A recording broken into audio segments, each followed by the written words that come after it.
Shalom. This coming Shabbat is also Tisha B'Av, the 9th day in the Hebrew calendar month of Av.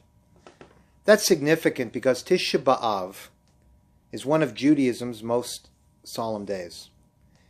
It is a day where we remember the tragedies that have befallen the Jewish people, and specifically the destruction of both temples that once stood in Jerusalem.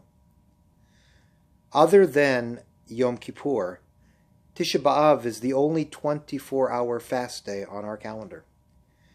We read the prophet Jeremiah's account of the fall of Jerusalem. Our prayers are mournful. We do not wear leather, bathe, engage in pleasurable experiences the entire day. In other words, we do acts reserved for Jewish mourning.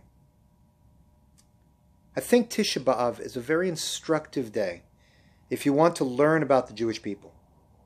Think about it. A whole day of mourning for the destruction of Jerusalem. It shows how important the land of Israel, Jerusalem, and the temple was and is to the Jewish people, to our understanding of our faith, and why we have never lost our connection to our homeland. That's the location where Jews learn to sanctify the name of God, and it will always be our spiritual and ancestral homeland and sacred space.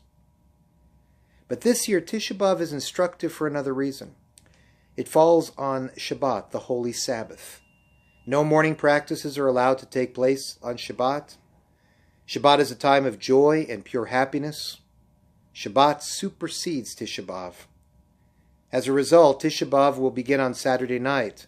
The 9th of Av is moved to the next day, the 10th of Av, after Sabbath has concluded.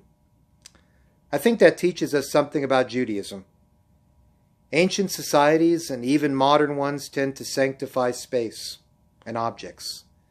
But as Rabbi Abraham Joshua Heschel taught, Judaism's great contribution to the world was teaching us the importance of sanctifying time and moments.